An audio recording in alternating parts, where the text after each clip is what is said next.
Welcome back to the show, folks. Folks, you know my first guest from Parks and Rec, Jurassic World, and now he is returning as Starlord in Guardians of the Galaxy Volume 2. You know why I did it, Star Munch? I'm not gonna answer Star Munch. I did it because I wanted to. What are we even talking about this for? We just had a little man save us by blowing up 50 ships. How little?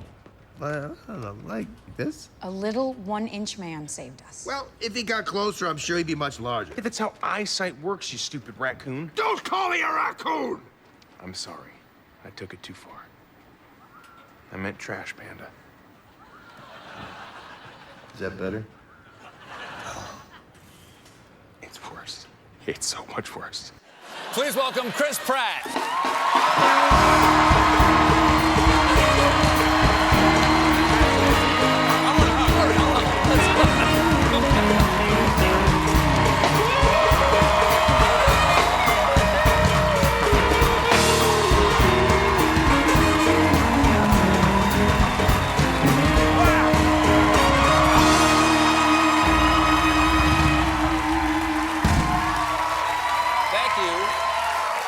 Thank you for being here, and B, thank you for the hug. I wasn't sure whether we were going to do the hug. Yeah, we're doing I went for the handshake, and you went for the hug, and I don't want you to think that I don't want to hug you. You don't? I do, because I feel like the strange thing about Chris Pratt, right before you came out here, I thought, oh, this will be fun. I know Chris. Chris and I are friends. And then I thought, no, I met you like 3 times. Over the course of many years, though. Exactly, but I feel like I'm your friend, and I think that's your magic as a performer, like as Andy or as Starlord. I feel like, I know that dude. Yeah, I hung out with that dude. Thank you. I'll take that as a compliment. It is a compliment. It's very, like, you're totally... That's nice, and I feel the same way about you. And you're right, like, we haven't spent time at each other's homes. I don't have your cell phone number or anything. Maybe that'll change. You want Maybe that? today I can get your number. Okay. I think everyone should get Stephen's number. Super easy to memorize. You want that? Do I show the camera or What? Well, you need your segments. You're gonna don't hold that up. Let's earn them. Earn those up one at a time. But we did a movie. We said before when I talked to you, we did the Strangers with Candy movie back in the day. What I remember is that there's this young kid with all this energy, and you came back in the middle of shooting. You went out to California. You came back and went, I might be Superman. Yeah. Because it was the Brandon Routh, like that Superman, that era. That's right. And I thought, I could totally see that guy as a superhero. Casting director did not agree. Well, they were wrong, but now you are. You're like the ultimate Superman. Oh, thanks. Well, Starlord, It just goes to show, it's all divinely planned, and so if it's not working out in the moment, just have faith that it might work out in the future, and the no's that you get today might mean an even more powerful yes in the future. Do you know what I mean? I do. That's right. I'm glad I'm not Superman. I think if I'm hearing you correctly, you're saying that God wanted the Guardians of the Galaxy to be made. Well, I don't. No, let's just leave it there. Yeah. Okay. I'm with it. He's a big fan. Yeah. Well, everybody is. This is a huge movie, and not just like United States huge. This is like China huge, and like Brazil huge, and Japan. Everywhere we owe money, huge.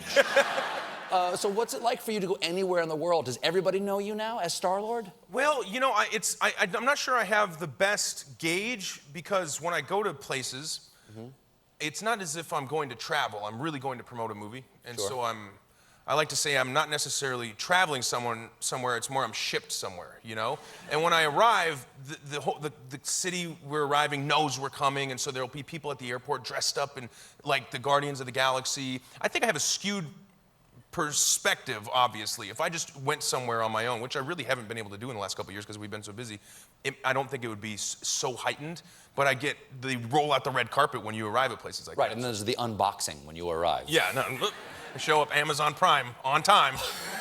2 days. That's when you get your money back. Well, okay, so it's called Guardians of the Galaxy Volume 2. Officially, that's the name. Is it called the same thing everywhere you go, or is it like Star Cluster Caretakers or Bradley Cooper's Hidden Raccoon Face? What is it called? There's one called I believe it's in Mandarin. It's called like the Silver River Protection Team. something like that. I would watch that. I'd watch that. Silver River Protection. Oh, because they call the Milky Way the Silver River. That's it. That There must be it. is. That's Yeah. Is that why? I just made that up. Oh, okay. It makes sense. I'll ask Neil Tyson. I'll ask Neil Tyson. Neil will because know. he'll Yeah. totally know. He'll know. Or he'll make it up. And in another territory, we were called the unusual intergalactic fighting force. I think, in like somewhere else. I don't know. Episode 3. That's It's got to episode be 3. that. Yeah, but essentially it's the same thing. Now, how old is your son? 4.5. What's his name? I'm sorry. Jack. Jack. And is he impressed that Dad is Starlord? Because you've got action figures and you got the big summer blockbuster. Not at all. Does he know? Have you shown him He knows, and the he doesn't stuff? care. It's weird. It's like, oh man, this is my, I'm gonna be the cool dad. But he just is. He's. I don't know if he's aloof or what. I'll say, hey man. A lot of 4.5-year-olds Yeah, are. I think he is a little too But high that and kid's mighty. super aloof. I say like, what do you think, buddy? Do you like Guardians of the Galaxy? Yeah, Dad. Who's your favorite superhero? Spider-Man. That's yeah, true. right. Of course, everyone loves Spider-Man. But like, if you were to say Iron Man, of course. Let's say non-Avengers. He's like, DC. Like, stop. Just say Starlord. And he goes, you're not a superhero. Oh, that's good though. Yeah. Because you want him to think of you as your dad, not as a guy Right. on the screen. Yeah, I guess so. I guess Yeah. so. It should feel good, but it hurts. It hurts. Yeah, well, you're honest. You're honest. No, you know what it your feels son is great. saying? Your son is saying, I like that Chris Pratt. It's like he's my friend. I Yeah. can kind of relate to him. It's like, he's so honest. he's like, you know what? I almost feel like I know you. It's like, Well, you and your whole family, Anna Faris, your lovely wife, Yes. and your son Jack, and you got a star on the Hollywood Walk of Fame there. Yeah. Congratulations. Thank you. Yeah, look at that. What's that feel like? What's that feel like? In that moment right there, it feels really nice. And being able to share it, a moment like that with, I feel like if none of my family was there, I wouldn't really feel anything. Because I think that's the nature of this kind of tidal wave that has hit my life in the last year and a half or so. It's, or like a hurricane or something, you just hunker down. And there's a little bit of calm in the middle, and everything is going wild around you. And you're like, it doesn't even feel that windy. And then you see a sign fly by, and you're like, I think we're gonna be okay. And you see a cow fly by, And it's in those moments where you have your family, you have your friends, where you actually stop for a second and enjoy the moment because they're having a moment as well, with you. Like you share the moment, so you kind of become present to the moment, and that's really nice. And that star is 2 blocks from an apartment I lived in about 12 years ago, a really, really pretty dumpy apartment. And that area has changed a whole lot since I moved out of there. It's really become much nicer and stuff. But I used to walk right over that sidewalk.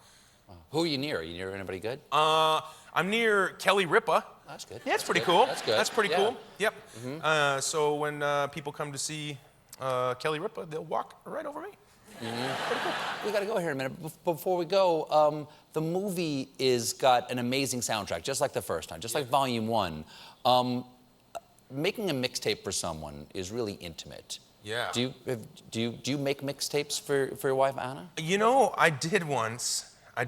Well, I did once. I did one for my brother first. And it was an 80s mix, a song. It was called the Guess You Had to Be There mix. And it was songs that just worked. Like I knew they would create the same memories and, conjure up the same memories and be sentimental for him the way they were for me. It's so meaningful. I gave it to him. He called me. He's like, bro, I'm crying. And I'm like, I'm the mixtape guy. I can do mixtapes. I'm going to do one for Anna.